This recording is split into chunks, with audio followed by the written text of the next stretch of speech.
우리가 짧게 보도록 하겠습니다. 하나님의 말씀은 열왕기상 18장 41절부터 46절까지 말씀입니다. 한 목소리로 함께 하나님의 말씀 같이 봤습니다. 엘리야가 시작. 엘리야가 아합에게 말했습니다. 큰 빗소리가 들리니 이제 올라가서 먹고 마시시오. 그러자 아합은 올라가 먹고 마셨습니다. 그러나 엘리야는 갈멜산 꼭대기로 올라가 얼굴을 무릎 사이에 파묻고 땅에 꿇어 엎드렸습니다. 그가 자기 종에게 말했습니다. 올라가서 바다 쪽을 바라보아라. 그러자 엘리야의 종이 올라가서 보았습니다. 그리고 대답했습니다. 아무것도 없습니다. 엘리야는 7번을 다시 가거라 하고 말했습니다. 7번째에 그 종이 말했습니다. 사람 손바닥만한 작은 구름이 바다에서 올라오고 있습니다.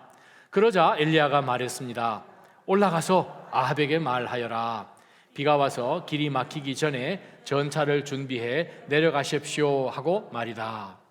한편 하늘은 구름과 바람으로 시커멓게 되고 바람이 일어나 큰 비가 내리기 시작했습니다.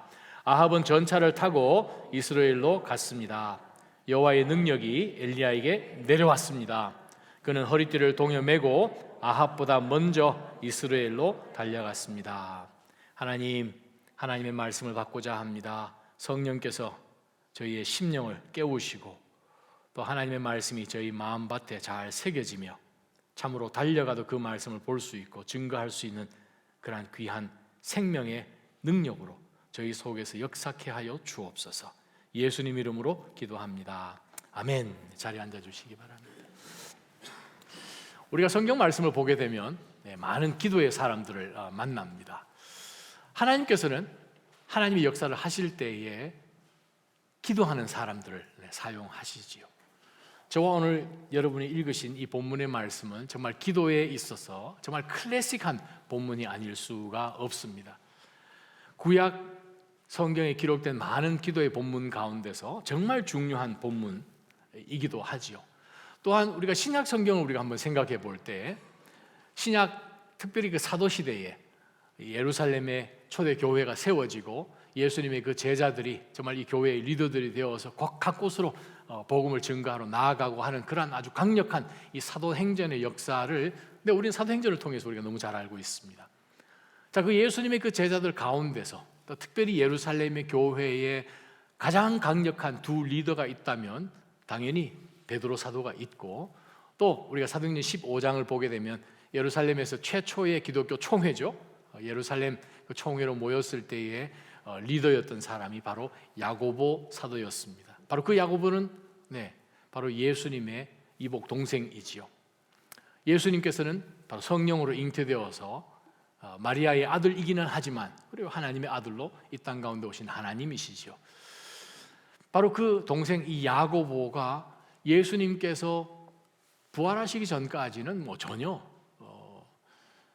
자기의 형님이 하나님이실 줄은 꿈에도 생각 못했지 않습니까? 우리 복음서를 보게 되면 어머니의 명을 따라서 자꾸 예수님이 마을마다 다니면서 나는 예수다, 메시아다 막 그런 이상한 소리 하니까 이 집안 시끄럽다, 데리고 와라 해가지고 예수님 붙잡으러 왔지 않습니까? 집으로 데려가려고.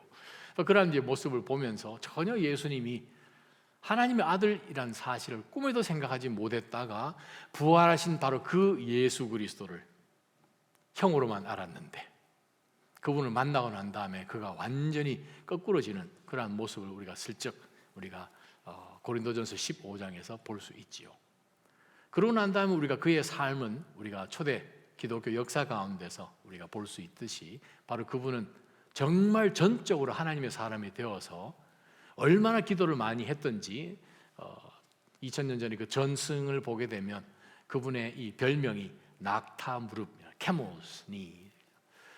낙타 타보신 분은 아실 거예요.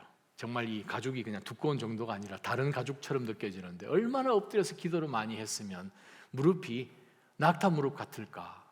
근데 그 야고보 사도가 쓴 야고보서 5장을 보게 되면 정말 의인의 강구는 역사하는 힘이 크다 라고 설명을 하면서 바로 17절에 엘리야 예를 듭니다. 그 엘리야의 예가 저와 여러분이 읽은 바로 이 본문에 근거한 예였다는 거예요. 야고보가 뭐라고 이야기하는가 하니 스크린을 한번 띄워주시면 야고보서 5장 16절 하반절에 또 17절 18절 보게 됩니다. 하반절 보시면 의인의 기도는, 원어적으로 표현하면 의인의 간구는 이 말입니다. 의인의 간구는 아주 파워풀하다는 거예요. 역사하는 힘이 있다. 그것을 증명합니다. 17절 엘리야는 우리와 네이처, 본성이 똑같다는 거예요. 그 사람 무슨 슈퍼맨처럼 슈퍼휴먼이 되어서 어떤 신기한 기도의 능력이 있어서 기도하면 3년 동안 하늘이 그냥 묶여서 이슬도 내리지 않고 또 기도하면 그것이 확 열려서 그냥 폭우가 쏟아지고 그런 사람 아니라는 거예요.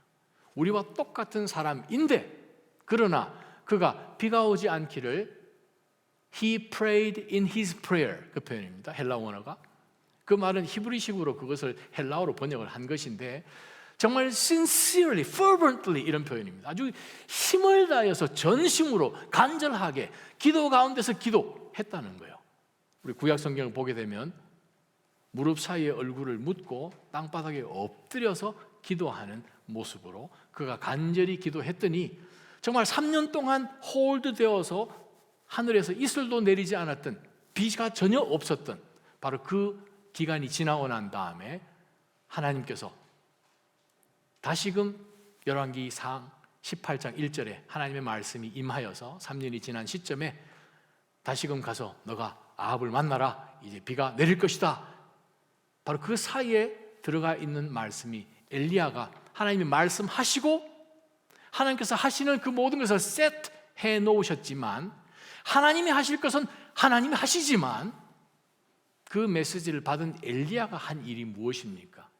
그냥 3년 반 동안 숨으라 그러시니까 기럇 시내가에서 까마귀 주는 거 먹고 그냥 세워라 내워라 보내지 않은 것을 우리는 야고보서와 열왕기상을 통해서 합쳐볼 때에 발견하는 것이 한 가지 있습니다.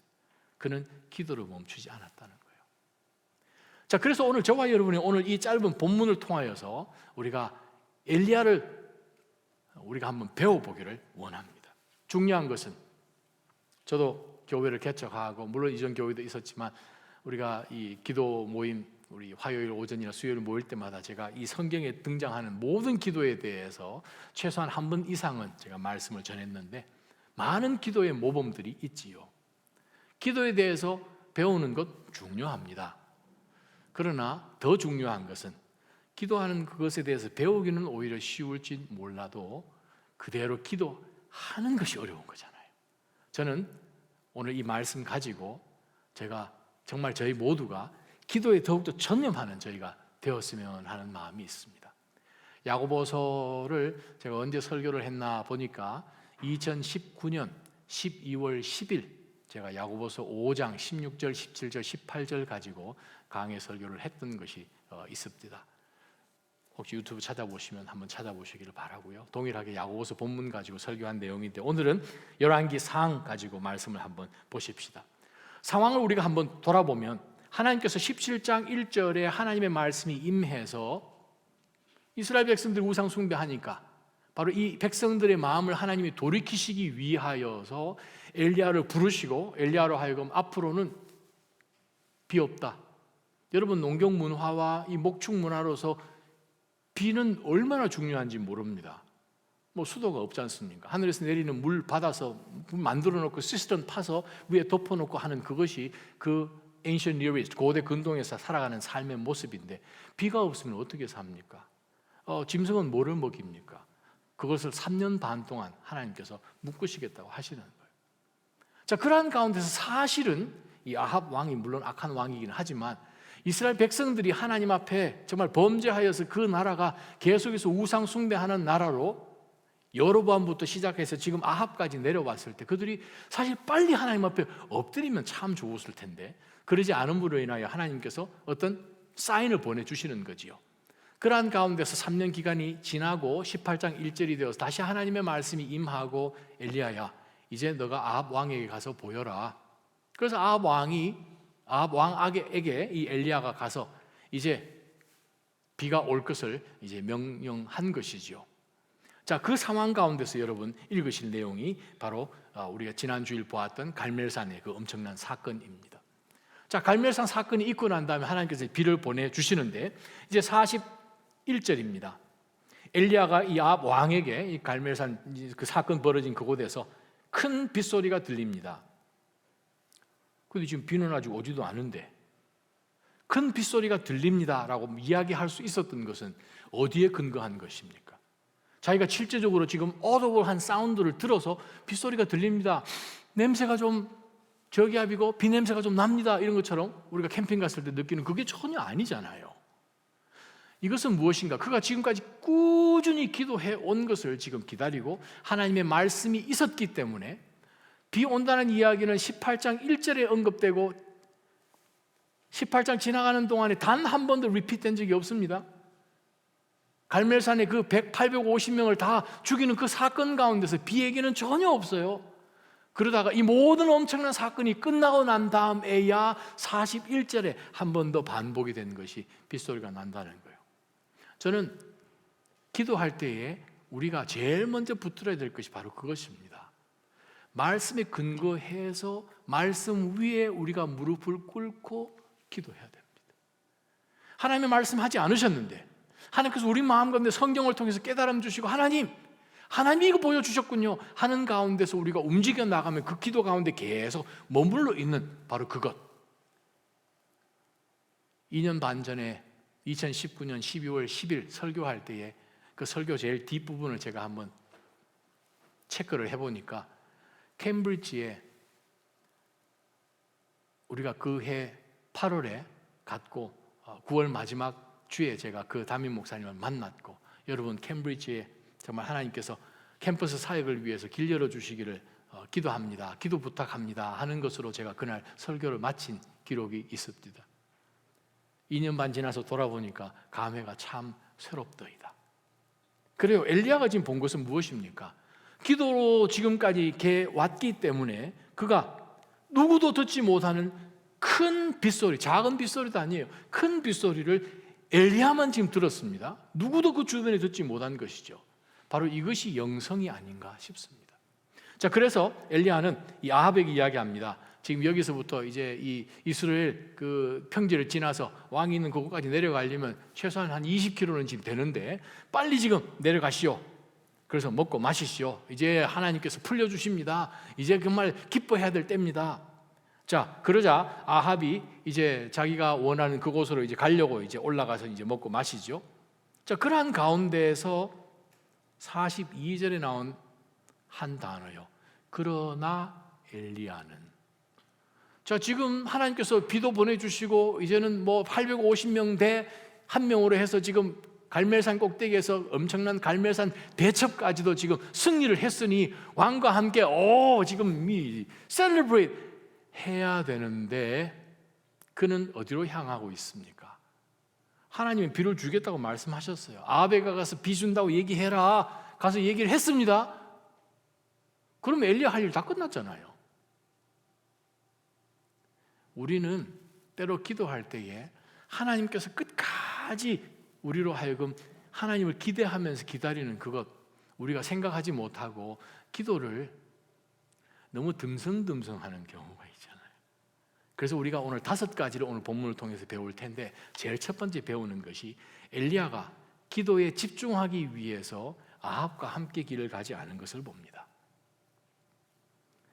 우리가 이 시대를 살다 보니 기도하는 시간 짬 내는 것이 좀 어려워서 때로는 우리가 운전하면서 기도할 때도 있지요. 물론 저도 가끔 운동하면서 기도할 때도 있습니다. 엘리야를 보니까 그러나 엘리야는 아합과 함께 올라가 먹고 마시는 그 표현이 지금 포함되어 있는 것이죠. 갈멜산 꼭대기로 대신 올라가서 기도했다는 거예요. 우리 기도하는 자리를 다시 한번 구별해야 됩니다. 우리가 기도에 집중할 수 있도록, 우리가 기도할 때에 다른 일어난 일들로 인하여 우리의 마음이 빼앗기지 않도록 기도에 집중할 수 있는 것으로 우리 스스로를 떼내는 것이 우리가 엘리야를 통해서 배우는 말씀입니다. 엘리야는 기도의 사람이에요. 옆에서 구슬해도 기도할 사람이에요. 그럼에도 불구하고 하나님께서 이 엘리야, 우리와 성정이 똑같은데 바로 그 사람을 통해서 우리에게 주시는 교훈이 있다면 기도 자리를 구별해야 되는구나. 그래요. 저는 여러분이 어떤 일을 하시든 먼저 하나님 앞에 그 시간, 장소 구별하여서 먼저 하나님 앞에 딱 잘라서 자기 자신을 세퍼레이트 해서 그곳에서 기도로 먼저 하나님 앞에 나가기를 주님의 이름으로 축원합니다. 두 번째 보게 되면 기도하러 올라가서는 어떻게 했습니까? 얼굴을 무릎 사이에 파묻고 땅에 꿇어 엎드렸습니다. 얼마든지 바위 옆에 기대어서 편안하게 다리 펴고 하늘을 바라보면서 기도할 수도 있었겠지요. 우리가 지금 이 엘리야, 하나님의 선지자가 하나님의 임재 앞에서 꿇어 엎드려서 그것도 무릎 사이에 얼굴을 한번 집에서 제가 연습 한번 해봤습니다. 무릎에 얼굴이 안 대입니다. 배가 나와서 뭐 그런 거죠. 이 간절한 모습이죠. 카일 델리치라는 가장 유명한 구약 학자 중에 한 사람이 이 표현은 하나님의 임재 앞에서 absorption, 완전히 하나님의 임재 앞으로 흡수된 모습이다 라고 지금 표현을 합니다. 그리고 하나님 임재 앞에서 하나님 앞에 완전히 그냥 엎드려서 다른 어떤 것도 생각하지 말고 집중해서 하나님만 바라보는 겸손함. 우리 삶 가운데서 때로는 기도 모습 보게 되면 아, 하나님 이렇게 하실 거예요. 나도 모르게 교만한 이야기 나올 때 있습니다. 하나님이 이렇게 해오셔서 예전에 이렇게 역사하신 그것이 있기 때문에 하나님과 저 친해요. 아마 이렇게 하실 거예요. 하나님에 대해서 마치 다 아는 것처럼 생각하면서 우리가 쉽게 기도까지 나가는 그러한 모습들 우리가 보는데, 사실 하나님은 수가 많으시지 않습니까? 잠언 23장 말씀처럼 하나님에게는 수가 많습니다. 하나님 했던 거 똑같이 하시면 얼마나 쉽겠습니까? 근데 하나님께서 역사하신 거 보면 매 순간마다 커브볼을 다르게 던지시는 하나님이시잖아요. 엘리야는 바로 그 순간 가운데 하나님과 동행해 왔던 하나님의 사람입니다. 그럼에도 불구하고 그는 하나님 앞에 하나님 어떻게 하실지 모릅니다. 저는 무조건 기도할 것입니다 하는 가운데 기도에 집중해서 그냥 엎드리는 겸손한 모습을 봅니다. 완전히 납작 엎드리는 모습. 예전 지난번 교회에서 제가 한국에서 어느 그 당시 CEO이셨던 분 모셔서 우리가 한번 간정 집회 한번 한 적이 있습니다. 기억나십니까? 인틀리스 그 제약 회사의 CEO인, 지금은 목사님이 되셔가지고 네, 열심히 지금 사역하시고 CEO에서는 지금 은퇴는 하시고 뒤에 계시지만 그래요. 그분이 그 녹십자하고 한국에서 그 딜을 하면서 빌 게이츠가 연결되고 하는 그 간증을 여러분이 직접 그분에게 들으셨습니다. 그분이 강단에 서서 저희에게 주신 말씀이 무엇이었습니까? 하나님께는 무조건 납작 엎드려야 됩니다. 보사부 장관이 그래도 녹십자가 좀 큰 회사 아닌가? 그 한마디에 2년 동안 준비했던 모든 연구원들의 연구가 한순간에 다 물거품으로 바뀌었지만 공무원 입에서 그래도 해외로 눈을 한번 돌려보시오 했을 때에 오히려 해외 미국 바이어들이 비행기를 타고 그 다음날 한국에 도착해서 인틀리스 그 회사의 지방 생산 공장 다 돌아보고 난 다음에 사인했지요. 한국 정부가 했던 그거보다도 뒤에 공이 몇 개 더 붙었습니다 하는 그 얘기를 여러분이 직접 들으셨습니다. 마찬가지요. 바로 우리가 하나님 앞에 납작 엎드리는 모습을 우리가 엘리야를 통해서 봅니다. 그 다음에 43절 한번 보십시다. 43절 보게 되면 그가 자기 종에게 이제 엎드리고 기도하면서 자 올라가서 바다 쪽을 바라보아라. 엘리야의 종이 올라가서 보았습니다. 그러고 대답하기를 아무것도 없습니다. 자, 지금 엘리야는 하나님 앞에 산꼭대기 올라가서 정말 무릎 사이에 얼굴을 파묻고 땅바닥에 엎드려서 간절히 기도하면서 종에게는 뭘 시키는가 하면 전혀 상상할 수 없는 일을 시키죠. 종에게 가서 서쪽으로 지중해 하늘을 보라고 지금 보낸 것이지 않습니까? 갈멜산이 바로 해변가에 있는 산이니까. 자, 비가 오면은 산악지대에서 오는 것이 아니라 바다에서 비가 오지 않습니까? 자, 그러한 가운데서 보냈다라는 것은 무슨 말입니까? 그냥 종에게 그냥 허언을 한 것이 아니죠.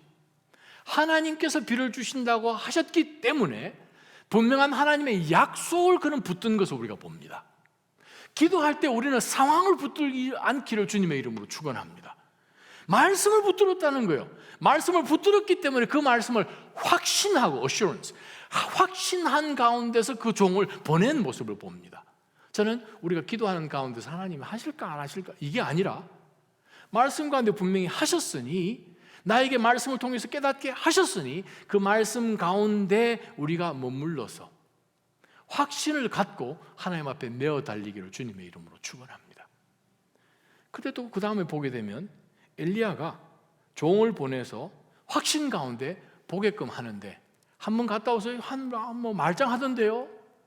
아유 더워라. 그러고 하면 종이 돌아왔을 텐데 헉헉거리면서. 근데 엘리야를 보면 와우, 포기를 하지 않아요. 끈기 있는 기도입니다. 예수님께서 우리 누가복음 18장에도 말씀하시지만 정말 그 악한 재판관 앞에 그 과부가 정말 끊임없이 그냥 하는, 요렇게 기도해라 라고 예수님이 말씀하시잖아요. 엘리야 포기를 하지 않잖아요. 몇 번이나 보냅니까? 7번이나 보내지 않습니까? 그 끈기, 바로 그것을 우리가 엘리야에게 배웁니다. 우리가 43절 하반절 보게 되면 다시 가거라, 다시 가거라, 다시 가거라, 다시 가거라 6번을 보냈다는 거예요. 포기할 만도 한데. 사실 솔직하게 이 목사이지만 저의 기도요, 조금 하다가 그냥 지쳐서 기도 안 하고 하나님 응답 안 해주실란 것보다 자기가 먼저 생각을 해서 포기한 경우가 많았음을 여러분에게 시인합니다. 왜 웃으십니까? 여러분도 똑같으면서. 그래요, 우리 기도 너무 빨리 포기해요. 기도가 쌓여야 되는데, 기도하는 가운데서 우리가 하나님의 응원하시는 모습으로 바뀌어져야 하는데, 우리는 너무 퀵 픽스처럼 인스턴트 응답을 받기를 우리가 원한다는 거예요. 나만 장군 여러분 잘 아시지 않습니까? 그 요단강 그 물을 담그는데 상식이죠. 아니 뭐 물로 씻을 것 같으면 한 번만 씻으면 되지, 이태리 타월 가지고 7번이나 왜 할 이유가 있나 생각할 수 있지 않습니까? 7번이나 보낸다니까요. 끈기죠. 그 사이에는 엘리야는 뭐 하겠습니까? 하나님 말씀하셨지 않습니까? 비를 보내주십시오. 끝까지 기도하는 것, 매어 달리는 것. 그래요, 바로 그것을 저와 여러분이 우리 개인의 나의 기도 가운데 그렇게 적용하기를 주님의 이름으로 축원합니다. 하나님은 포기하지 않으셨는데 우리가 먼저 포기하는 그러한 어리석음이 저희 가운데 없기를 주님의 이름으로 축원합니다. 마지막이요, 44절 보니까 7번째 그 종을 보내서 봐라 했더니 종이 7번째 올라가서는 이번에 내려왔을 때에 본 것이 뭡니까? 멀리서 보니까 사람 손바닥만 아주 작은 거겠죠. 손바닥만한 작은 구름이 바다에서 올라오고 있네요 라고 이야기를 합니다. 자, 손바닥만한 작은 구름이란 말 한마디에 그러자 엘리야가 말합니다. 올라가서 아합 또 만나라. 비가 와서 길 막힌다. 와, 이거 진짜 굉장한 믿음입니다. 저 작은 손바닥만한 구름이 큰 비가 될지 뭐 누가 알겠습니까? 우리가 엘리야를 통해서 배울 것이 무엇입니까? 왜 아무도 이 엘리야의 종조차도 알지 못하는데 작은 손바닥만한 그 구름이 큰 비를 몰고 올 아주 그냥 먹구름이다라는 것을 볼 수 있는 것은 무엇입니까? 엘리야에게 배우는 기대감이에요. 기도해 왔으니 귀가 이미 열려 있는 것이고 큰 비 소리 들은 거잖아요. 이제 눈이 열린 거예요. 눈이, 시청각이 다 지금 오픈이 된 거죠. 이것은 기도하지 않으면 못 봅니다. 틈이 열린 것 같은데.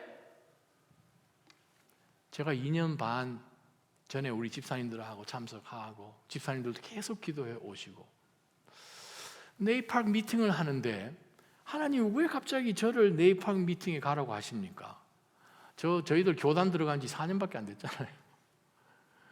뭐 이 선배 목사님도 제가 누군지 전혀 몰라요. 저를 왜 보내십니까? 기도하는 가운데서 혹시 이게 케임브리지라고 연관됩니까? 저는 계속 기도하는 거죠. 그게 누가 오는지 모르는데 뭐 이 북미 또 캐나다에 있는 리폼 모든 장로교 그 리브로한 장로교는 다 빼고 이 보수적인 장로교들만 다 모이는데 하나님 왜 여기 가게 하십니까? 혹시, 그러면서 제가 여러분을 기도 부탁했잖아요. 가기 전에 혹시 그곳에서 누구 만나게 되면 어떻게 될지 모릅니다. 여러분 기도해 주십시오. 그래요. 바로 그런 거죠. 저는 누가 만날지도 모르지 않습니까? 여러분도 모르지 않습니까? 기도했지 않습니까? 그래요. 작은 틈이 보인다는 거죠. 이것 없으면 기도 안 하는 거지요. 바로 그걸 통해서 그곳에서 귀한 브라이언 캠버이라는 목사님, 유명한 목사님이시죠. 신학교 총장까지도 하신 목사님인데 그분이 PCA, 전 미국의 PCA 상임 총무이신 것을 제가 어떻게 알았어요? 거기 가서 만났죠. 근데 만남 가운데 둘째 날 마음이 막 뜨겁더니 이거 얘기해야 되는데. 그래서 회의하는 그 중간에 브레이크 타임 있을 때에 제가 강단으로 올라가 가지고 앉아 계시는데, 목사님 시간이 있습니까? 5분만 저에게 주십시오. 시간이 있다고. 그래서 캠브리지 이야기를 나눴습니다. 사실 저는 여기 올 때 네이팍 그냥 우리 교단 대표로 그냥 오기는 왔지만 아마 당신 만나러 보냈는지 모르겠습니다. 이러이러한 것 가지고 저희가 기도를 지금까지 해왔는데 아무 일이 없더이다. 그러고 난 다음에 하나님께서 올해 초에 오픈을 해주셨어요.